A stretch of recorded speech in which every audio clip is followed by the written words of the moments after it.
டிஃபென்ஸில் triple F அப்படின்ற கான்செப்டை பற்றி பேச போகிறேன்.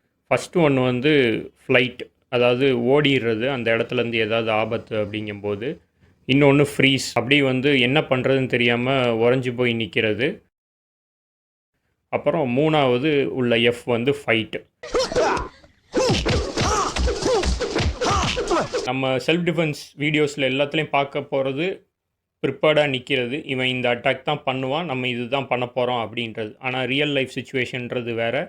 அது எதிர்பார்க்காம வரும், எப்படி வருதுன்னு தெரியாது, அதுக்கு நம்ம ரியாக்ட் பண்ணணும். இந்த 3 விதமான ரெஸ்பான்ஸுக்கு வந்து நம்ம பிரெயின் தான் ரீசன். பிரெயினில் குறிப்பிட்ட ஒரு போர்ஷன் அமிக்டலா அப்படின்ற போர்ஷன், அந்த போர்ஷன் தான் இதுக்கான ரெஸ்பான்ஸு. ஓகே, இப்போ செல்ஃப் டிஃபென்ஸுக்கும் இதுக்கும் என்ன சம்மந்தம் அப்படின்னா, என்ன நம்ம செல்ஃப் டிஃபென்ஸ் ப்ராக்டிஸ் பண்ணியிருந்தாலுமே இதில் வந்துட்டு அந்த ஃப்ளைட் ரெஸ்பான்ஸும் ஃப்ரீஸும் தாண்டி தான் நம்ம ஃபைட்டே பண்ண போகிறோம்.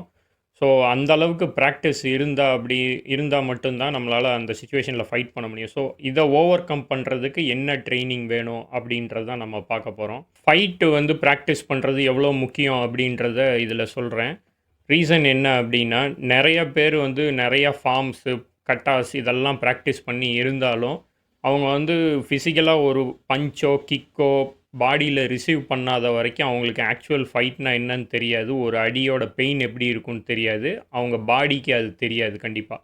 ஸோ இந்த பாயிண்டில் வந்துட்டு மைக் டைசன் சொன்ன வந்து பார்த்தீங்கன்னா, everybody has a plan until they gets punched in their face அப்படின்ற ஒரு இது சொல்லியிருப்பார். அது மாதிரி தான் நிறையா யோசிப்போம். நான் இப்படி பிளாக் பண்ணிடலாம், இப்படி கிக் பண்ணிடலாம், பஞ்ச் பண்ணிடலாம் அப்படின்லாம் நிறையா யோசிப்போம். ஆனால் ஒரு அடி விழுந்துச்சு அப்படின்னா பாடி அந்த ஷாக்குள்ளே போயிடும். நம்மளுக்கு மைண்டில் இருந்தது எல்லாமே மறந்து போகும். இதுதான் ஆக்சுவலாக நடக்கிறது. இதை வந்து ப்ராக்டிஸ் மூலமாக எப்படி கொண்டு வர்றது அப்படின்னு பார்த்தீங்கன்னா, ஃபைட்டு ப்ராக்டிஸ் பண்ணோம். ஃபைட் ப்ராக்டிஸ் பண்ணும்போது ஆட்டோமேட்டிக்காக என்ன ஆகும்னா 2-3 ஹிட்ஸு நம்ம வாங்க தான் வேண்டியிருக்கும். ஸோ அப்போ அடி வாங்கும்போது ஒரு அடினா எப்படி இருக்கும், அதோட பெயின் எப்படி இருக்கும், அந்த பெயின் டாலரன்ஸ் நம்மளுக்கு எப்படி இருக்குது, இது எல்லாமே நம்மளுக்கு திரும்ப திரும்ப கிடச்சிக்கிட்டே இருக்கும். இது ஒரு எக்ஸ்பீரியன்ஸாக. ஃபஸ்ட் டைம் ஹிட்டுன்னு நீங்கள் யார்கிட்டையும் வாங்கி அந்த ஃப்ரீஸ் ஆகக்கூடிய சிச்சுவேஷன்றது இருக்காது. குறிப்பாக வந்து கண்டிஷனிங் பண்ணுவாங்க. பாடி கண்டிஷனிங்னு பண்ணும்போது பார்த்திங்கன்னா, ரிப்பீட்டடாக ஒரு அடியை வாங்கும்போது பாடிக்கு வந்து அந்த ஷாக்கை அப்சர்வ் பண்ணி ரொம்ப ஈஸியாக வந்து அதை எடுத்துக்கிறதுக்கான இது வந்துடும்.